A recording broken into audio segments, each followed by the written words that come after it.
Hello friends, I will discuss about the technical analysis.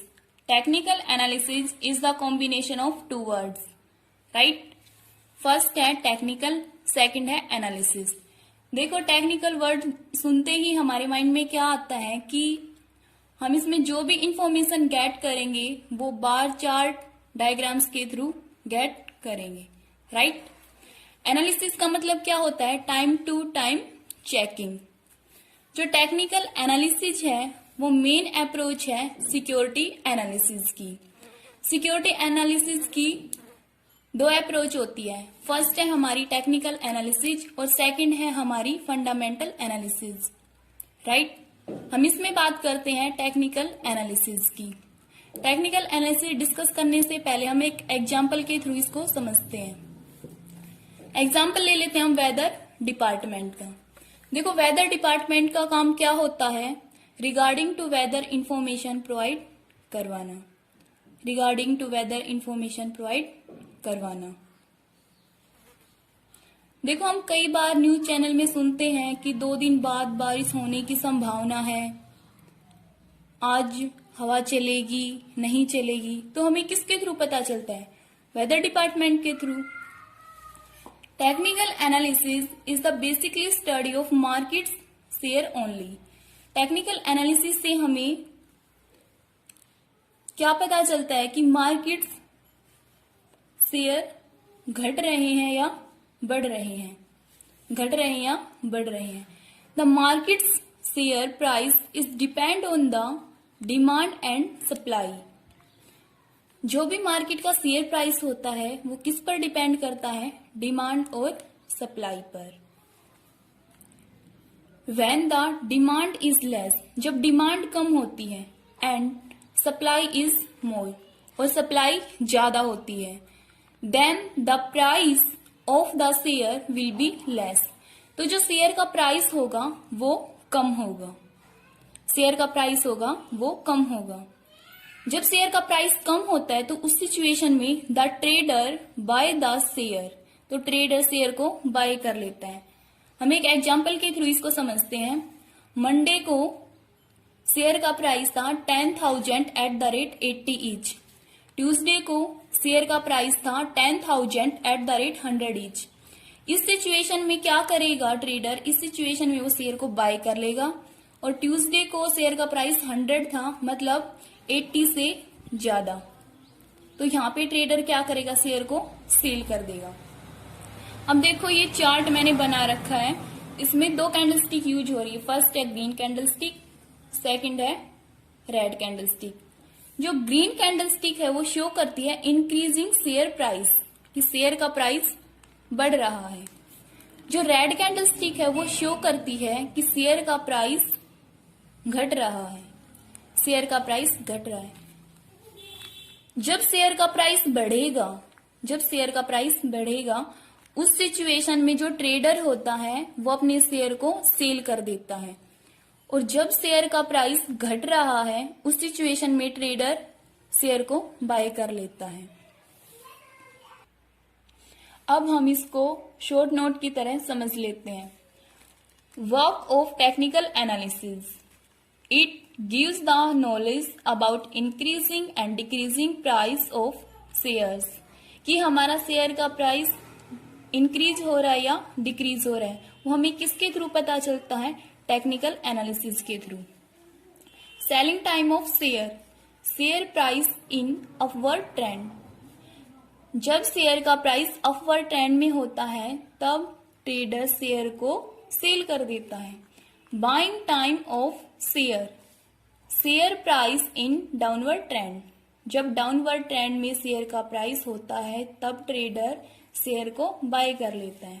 Red candlestick क्या show करती है? Decreasing price of share, and green candlestick shows the increasing price of the share.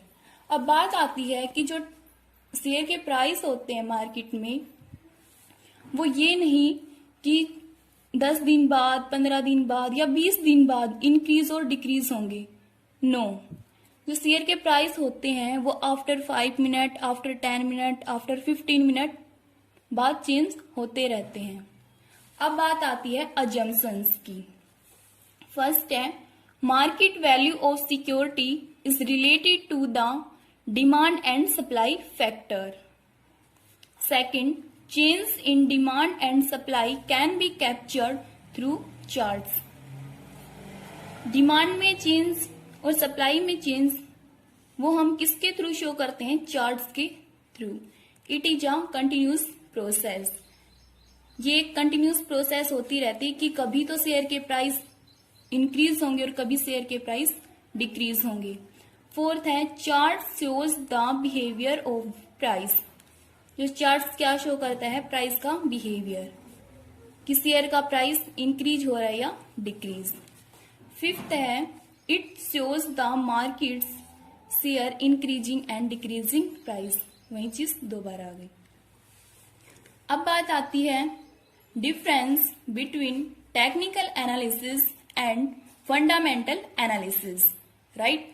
अब हम बात किसकी करेंगे? Technical analysis और fundamental analysis में डिफरेंस की। फर्स्ट है मेन फोकस। जो टेक्निकल एनालिसिस होता है उसमें मेन फोकस किस पर किया जाता है? चार्ट, प्राइस, वॉल्यूम पर। किस पर? चार्ट्स, प्राइस और वॉल्यूम पर। फंडामेंटल एनालिसिस है उसमें मेन फोकस किस पर किया जाता है? क्वालिटेटिव एंड क्वांटिटेटिव डाटा पर। Technical analysis related to short term investment. Fundamental analysis is related to the long term investment. अब जो टेक्निकल एनालिसिस है वो शॉर्ट टर्म इन्वेस्टमेंट से कैसे रिलेट करती है? देखो, मॉर्निंग में शेयर का प्राइस था 60 रुपीज, इवनिंग में शेयर का प्राइस हो गया 65 रुपीज। मॉर्निंग के टाइम पर क्या करता है ट्रेडर? बाय कर लेता है और इवनिंग के टाइम पर उसको सेल कर देता है। तो ये क्या हुआ? Short term investment. जो फंडामेंटल एनालिसिस है उसको लॉन्ग टर्म इन्वेस्टमेंट क्यों बोला गया है? क्योंकि इसमें जो इन्वेस्टर है वो कंपनी की क्रेडिट वर्दीनेस, कंपनी की रेपुटेशन को देखकर कैपिटल लगाता है। फिर है beneficial. It is beneficial for short term investor. जो टेक्निकल एनालिसिस है वो शॉर्ट टर्म इन्वेस्टर के लिए बेनिफिशियल होती है। Fundamental analysis is beneficial for long term investor. After that है फंक्शन।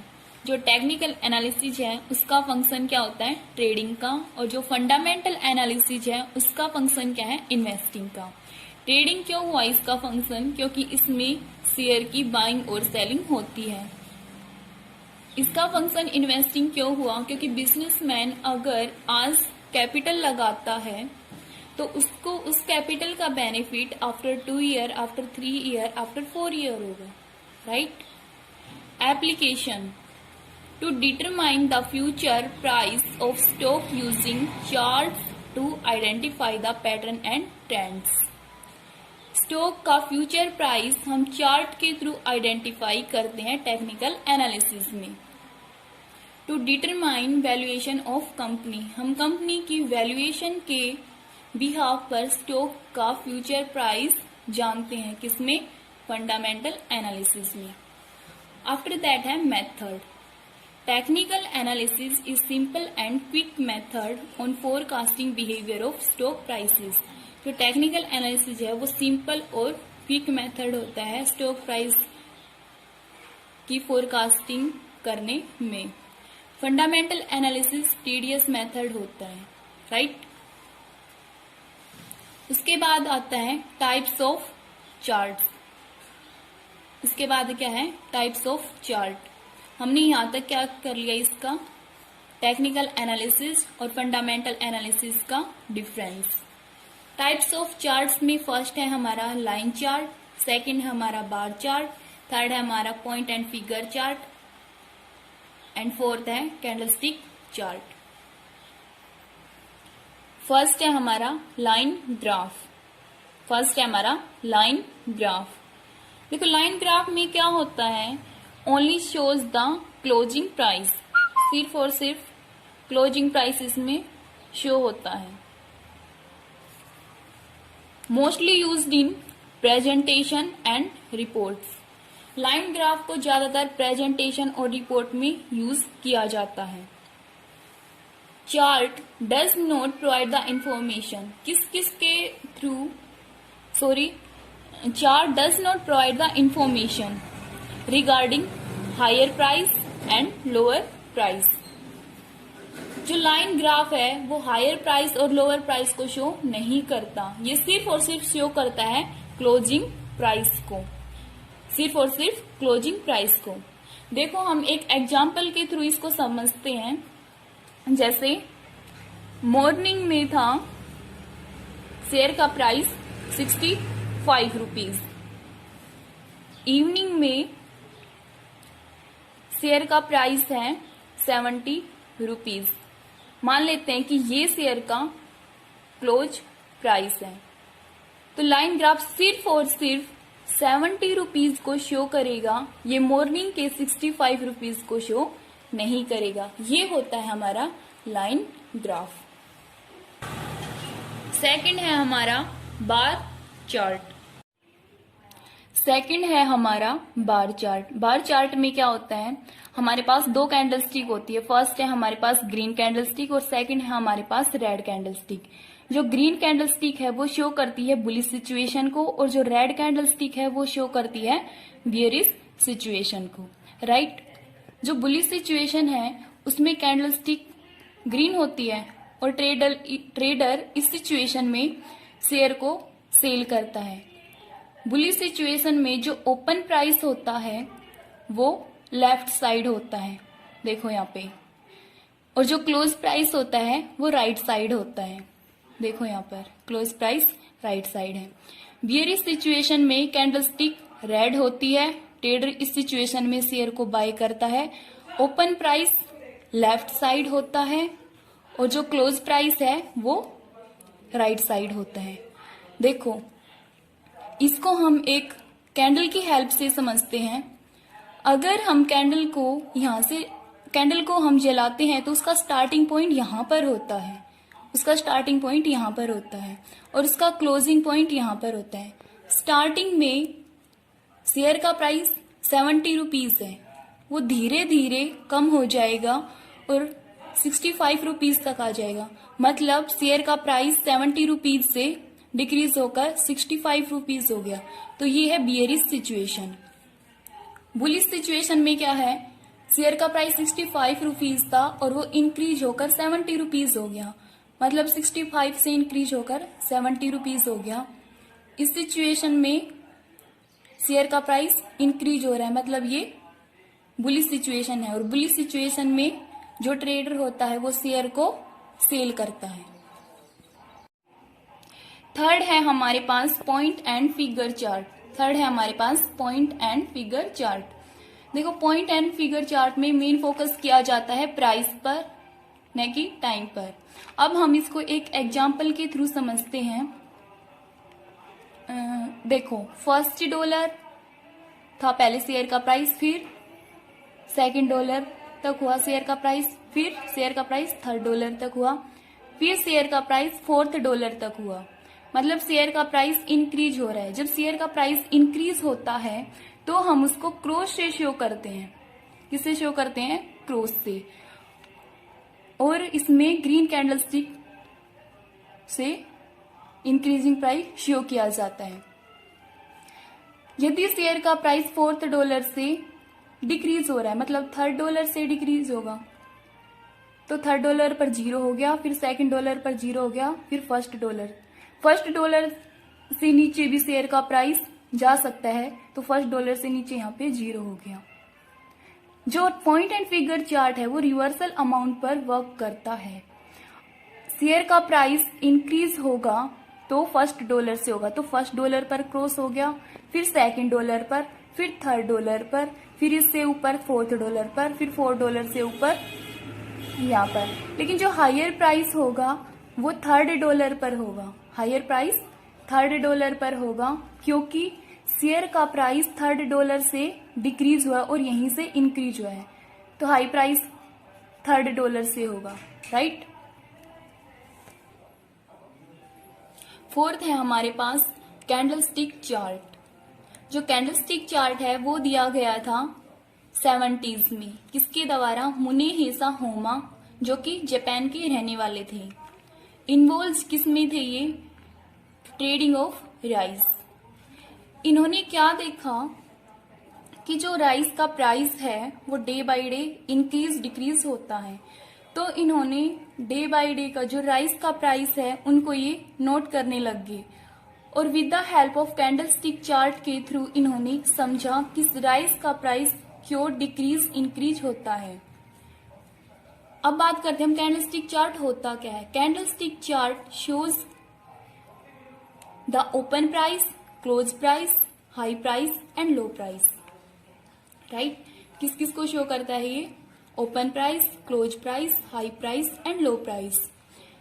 एग्जाम्पल के लिए हम दो कैंडलस्टिक ले लेते हैं। इसको हम मान लेते हैं पॉजिटिव कैंडलस्टिक, इसको हम मान लेते हैं नेगेटिव कैंडलस्टिक। इसको हमने पॉजिटिव कैंडलस्टिक क्यों माना है? क्योंकि ये बुलिश कैंडलस्टिक है। इसको नेगेटिव क्यों माना है? क्योंकि ये बियरिश कैंडलस्टिक है। एक कैंडल की हेल्प से हम समझते हैं, जब हम कैंडल को जलाते हैं तो उसका स्टार्टिंग पॉइंट यहाँ पर होता है और जलती जलती हुई ये यहाँ पर पहुंच जाती है, इसका यहाँ पर क्लोज हो जाता है। तो इसी तरह स्टार्टिंग में शेयर का प्राइस 60 रुपीज था और वो डिक्रीज होकर 50 रुपीज तक चला जाता है। मतलब ये कौन सी सिचुएशन है? ये है बियरिश सिचुएशन। ये कौन सी है? Bearish situation. अब बियरिश सिचुएशन में जो ट्रेडर होगा वो अपने शेयर को बाय कर लेता है और बुलिश सिचुएशन में अपने शेयर को सेल कर देता है। ये हमारी पॉजिटिव कैंडलस्टिक, ये हमारी पॉजिटिव कैंडलस्टिक। इसमें क्या होता है कि हमारा शेयर का प्राइस 50 रुपीज है और वो 50 रुपीज से इंक्रीज होकर 60 रुपीज तक चला जाता है। इसका क्लोजिंग लेवल होता है क्योंकि इससे ज्यादा वो बढ़ नहीं सकता, लेकिन 50 रुपीज से लेकर 60 रुपीज तो हो गया ना। मतलब कौन सी सिचुएशन है? Bullish situation. बुलिश सिचुएशन में ट्रेडर क्या करेगा? अपने शेयर को सेल कर देगा। और जो ये वाला पार्ट है, ये वाला पार्ट दोनों कैंडलस्टिक का, इसको कहा जाता है रियल बॉडी, जिस पर प्राइस मूवमेंट होती है। इसके बाद आती है हमारी डव थ्योरी। अब तक हमने क्या क्या पढ़ा है कि टेक्निकल एनालिसिस क्या होता है, इसके अजम्पशंस क्या है, difference between technical analysis and fundamental analysis, types of chart. Right, इसके बाद हम पढ़ते हैं Dove theory. Dove theory Dow theory plays an important role in technical analysis. Dow theory was given by the Charles Dow. ये theory दी गई थी Charles डाउ के द्वारा। कब? 19s में। द चार्ल्स डाउ वॉज अमेरिकन जर्नलिस्ट। जो चार्ल्स डाउ थे वो अमेरिकन जर्नलिस्ट थे, जिनका जन्म हुआ था 6 नवंबर 1851 में, डाइड 4 दिसंबर 1902। एक दिन क्या देखा चार्ल्स डाउ ने कि जो समुद्र की लहरें हैं वो अपने आप पहले ऊपर जाती है फिर नीचे आती है, ऊपर जाती है फिर नीचे आती है। तो उन्होंने समुद्र की लहरों का कंपैरिजन शेयर के प्राइस से किया कि शेयर का प्राइस भी मार्केट में शेयर का प्राइस इंक्रीज और डिक्रीज होता रहता है। डाउ theory gives all the information regarding past and future. Past future के रिगार्डिंग डाउ थ्योरी हमें इंफॉर्मेशन देती है। This theory is based on the many assumptions. Right, डाउ थ्योरी के 3 मूवमेंट्स है जो अब हम डिस्कस करेंगे। फर्स्ट है प्राइमरी मूवमेंट, सेकंड है हमारा सेकेंडरी मूवमेंट एंड थर्ड है हमारा daily fluctuations movement. Right, the time period of the primary movement is 1 year and 3 year. This is the main trend of market. जो primary movement होता है वो market का main trend होता है और इसका टाइम पीरियड कितना होता है? 1 ईयर एंड 3 ईयर। राइट, इसके बाद है secondary movement. The time period of secondary movement is 1 day, 1 week and 1 month. Secondary movement का टाइम पीरियड कितना होता है? एक दिन का, एक सप्ते का या एक महीने का, राइट। अब है हमारे पास daily fluctuations movement. Daily fluctuations movement, daily fluctuations movement are not covered in the Dow theory. जो डेली फ्लक्चुएशंस मूवमेंट है वो डव थ्योरी में कवर्ड नहीं होती। आफ्टर दैट है हमारे पास 3 trends of Dove theory. 3 trends of Dove theory. First है हमारे पास अप ट्रेंड, सेकंड है हमारे पास डाउनवर्ड ट्रेंड, थर्ड है हमारे पास साइडवेज ट्रेंड। तो फर्स्ट ऑफ ऑल हम डिस्कस कर लेते हैं अपवर्ड ट्रेंड को, राइट। देखो, upward trend are those trend in which the successive high and lows are higher. कि जो सक्सेसिव हाई होंगे और लो होंगे वो दोनों हायर होंगे, वो दोनों हायर होंगे, right. Upward trend market is called bullish market. अब इसको बुलिश मार्केट क्यों कहा जाता है वो हम डिस्कस करेंगे। इसको एग्जाम्पल के थ्रू समझते हैं।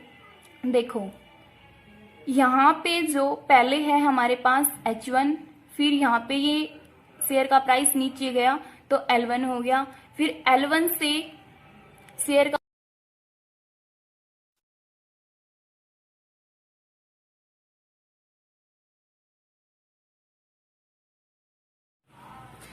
का प्राइस H2 हो गया और H2 से शेयर का प्राइस नीचे गिरा तो L2 हो गया, फिर L2 से इंक्रीज होकर कहां तक जाएगा? H3 से।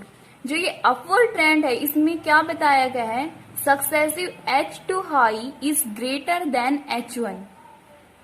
Successive H2 high is greater than H1 कि जो ये H2 हाई है वो H1 से ग्रेटर होना चाहिए। देखो यहाँ पर H1 है वो इससे कम है और जो H3 सक्सेसिव हाई है वो H2 से हायर होना चाहिए। देखो यहाँ पर H3 सक्सेसिव हाई है वो H2 से हाई है, राइट। इसी तरह the successive low L2 is high then L1। जो L2 है वो हायर है किससे? L1 से। और इसी तरह L3 सक्सेसिव लो है वो L2 से हायर होना चाहिए।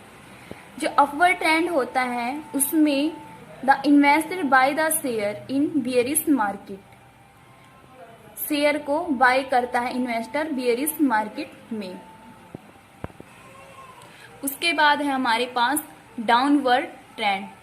Downward trend are those trend in which the successive high and lows are lower.